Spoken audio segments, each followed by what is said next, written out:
Почитувани гледачи, добро вечер и добре дојдовте во новото издание на емисијата ТВ Ординација. Мој вечерашен гостин е доктор Магдалена Лукарева. Докторке, добро вечер. Добро вечер. Добро ни дојде.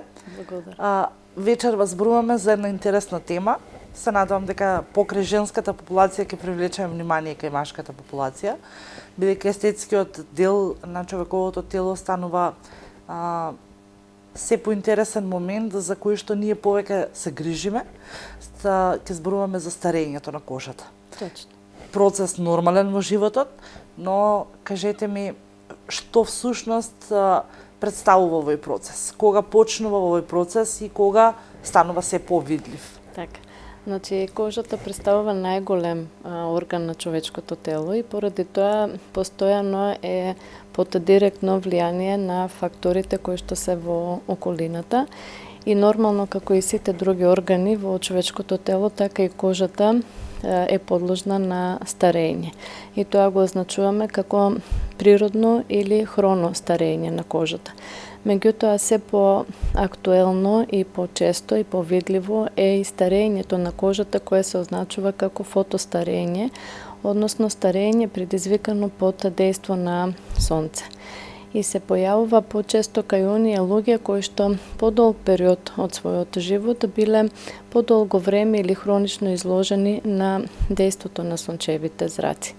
Инаку, уште од 25-та година па натаму започнува со тој процес, значи, на намалено создавање на колаген во кожата и кај нормалното старење, значи, стареат сите слоеви на кожата и некаде од 35-та година тие знаци на кожата стануваат на старење, стануваат повидливи. Значи, најпрво кожата станува сува, потоа го губи волуменот во пределот на јаболкниците, слепочниците, се појавуваат тенки линии во пределот на челото околу очите, кои што најчесто се присутни кога правиме експресии и мимики на лицето, меѓутоа со текот на возраста тие остануваат и статични. Постепено се губи, значи, тој колаген и еластичноста на кожата, така да кожата има како еден виснат изглед, станува по-груба, порапава, додека, значи, кај оној тип на фотостарење, карактеристична е една еластоза, значи, на оние делови кои што се поизложени на сонце, тоа се лицето, вратот, деколтето, значи, рацете, дланките, кожата е многу груба, многу сува, има и како нерамни хиперпигментации, значи нарушен теното на кожата и тие брчки се многу подлабоки. Можеме да забележиме дека еве на возрастни кои си 40 на 50 на години, каде што веќе и се видливи првите брчки, кај некои луѓе се поизразени, додека пак кај некои се помалку изразени. Некои препишуваат на генетиката, други пак ја препишуваат на некакви надворешни фактори, на негрижа, на ненега. Така. Значи, постојат внатрешни, интринзични и надворешни или екстринзични фактори кои што придонесуваат за старењето на кожата.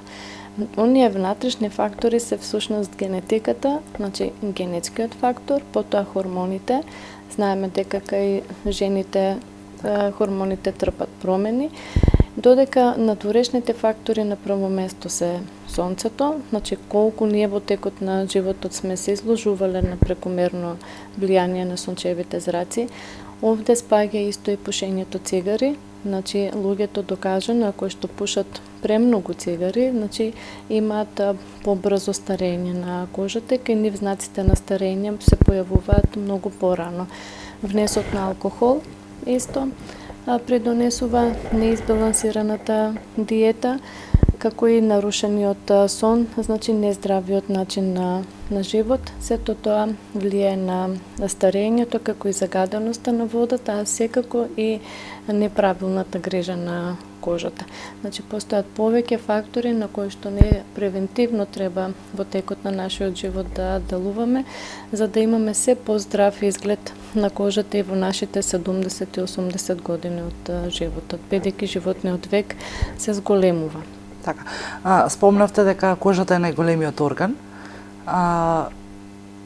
што е она кое што треба да се грижиме покрај исклучувајќи моментите дека не треба да пушиме, која е она нега која што треба да му е пружиме на овој најголем орган се со цел секако да ја зачуваме онаа виталност.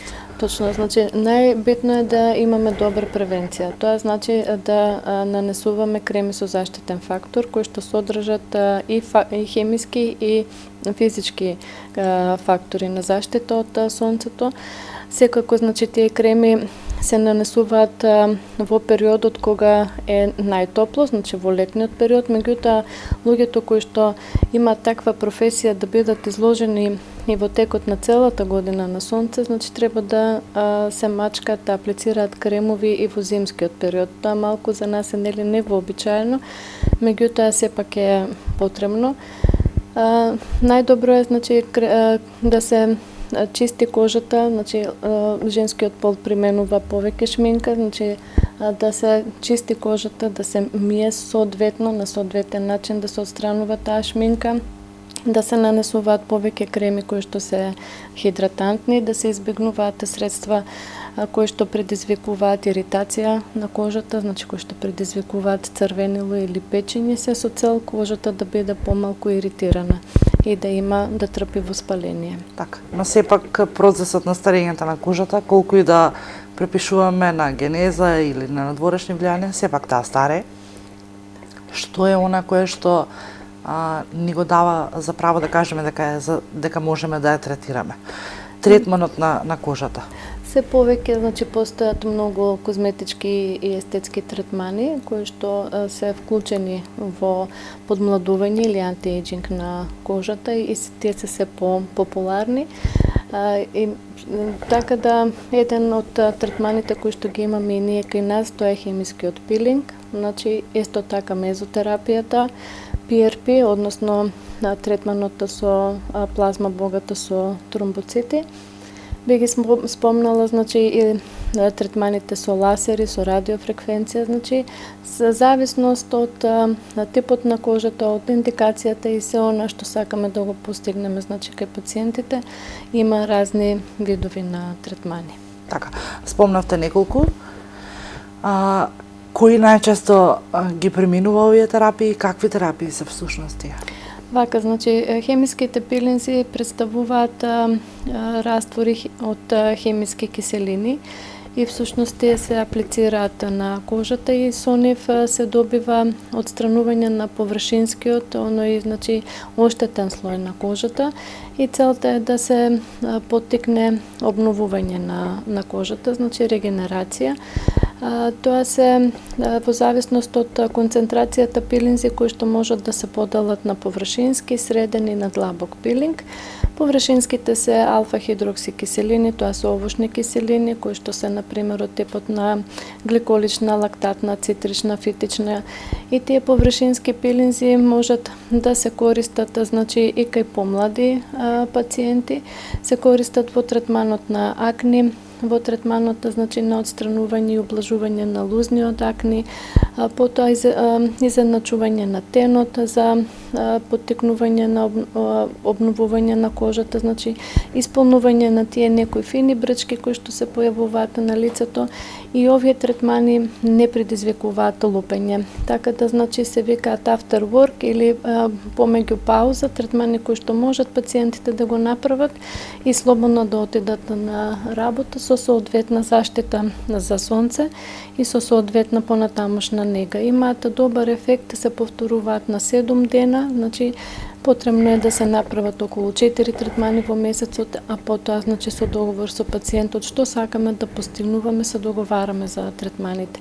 Средниот пилинг е пилинг кој што најчесто користи трихлороцетна киселина и таа киселина допира некаде до средниот слој на дермисот, зависно од концентрацијата, од 25 до 35%. Исто се користи во третман на акни, се користи и за мелазма, холазма, значи за хиперпигментација, кои што се малку подолг период присутни кај пациентките.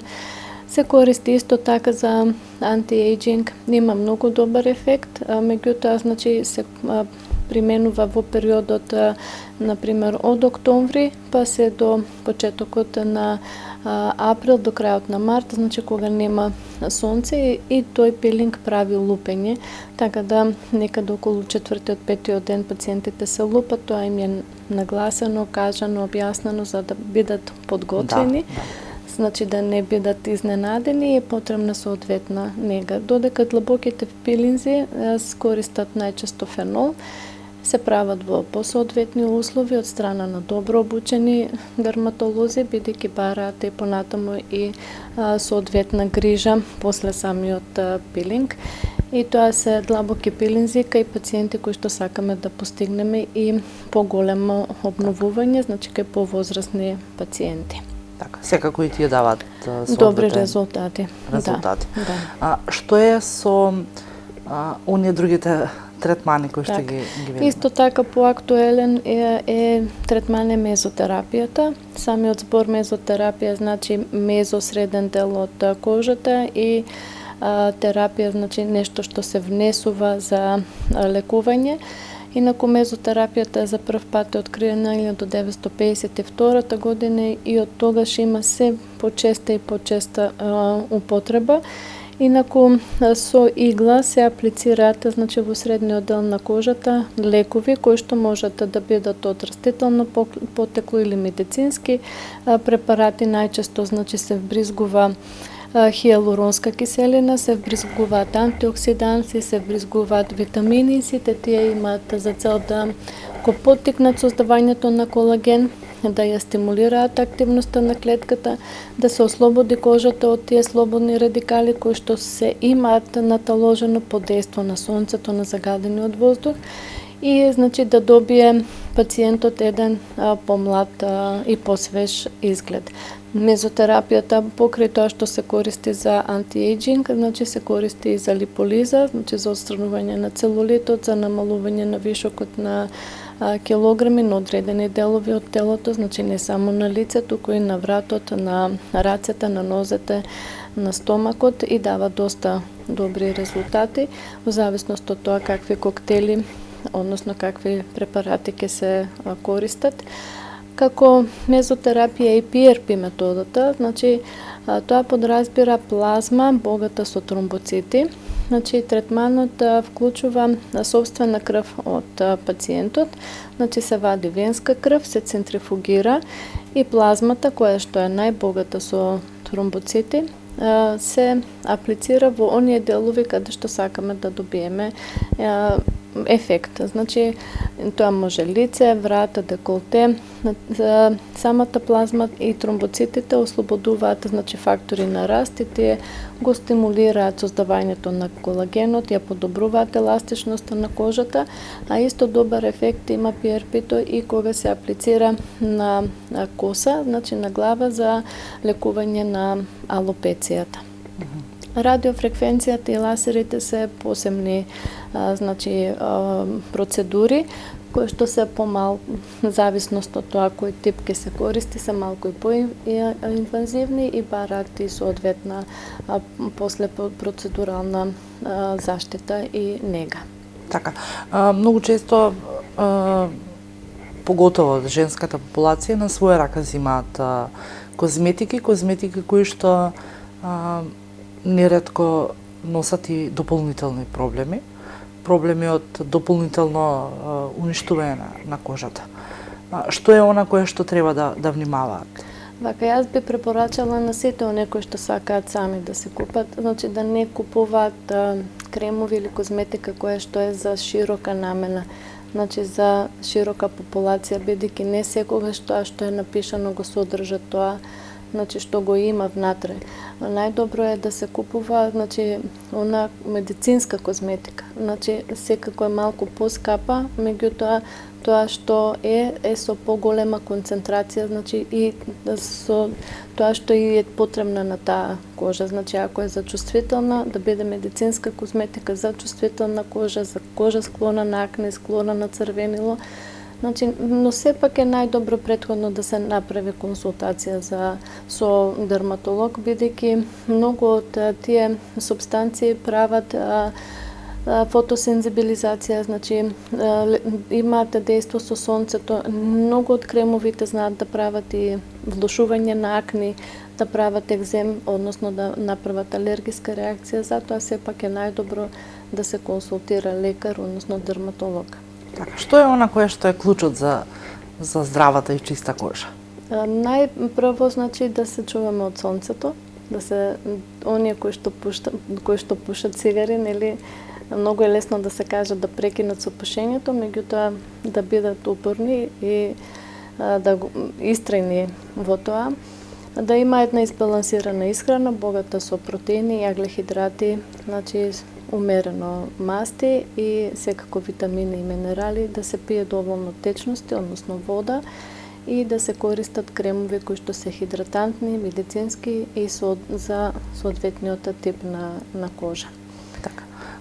Само за крај сакав да прашам, ги спомнавте терапиите, спомнавте дека се вршат и пилинзите во поликлиника Филип Тори.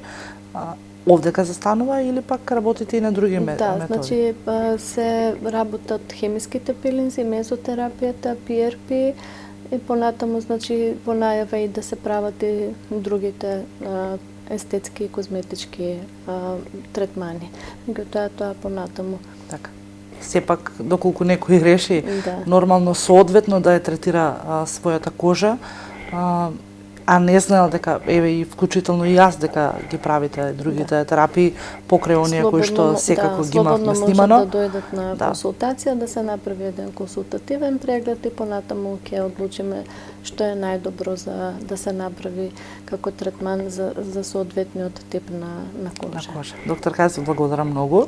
Еве и еден апел секако до гледачите да не лутаат, да не одат кај некакви надри козметичари кои што се повеќе за жал ги има и носат поголема штета на... Сакам да напоменам дека хемиските пилинзи и сите тие, значи мезотерапија, овде спаѓа како мезотерапија и ботокс и филер, треба да се прават од дерматолози, значи или доктори кои што ги имаат поминато сите курсеви, ги имаат соодветните сертификати, затоа што многу често тоа се работи во соби, во домашни услови, во козметички салони, значи за кои што самите лица и не се стручно обучени.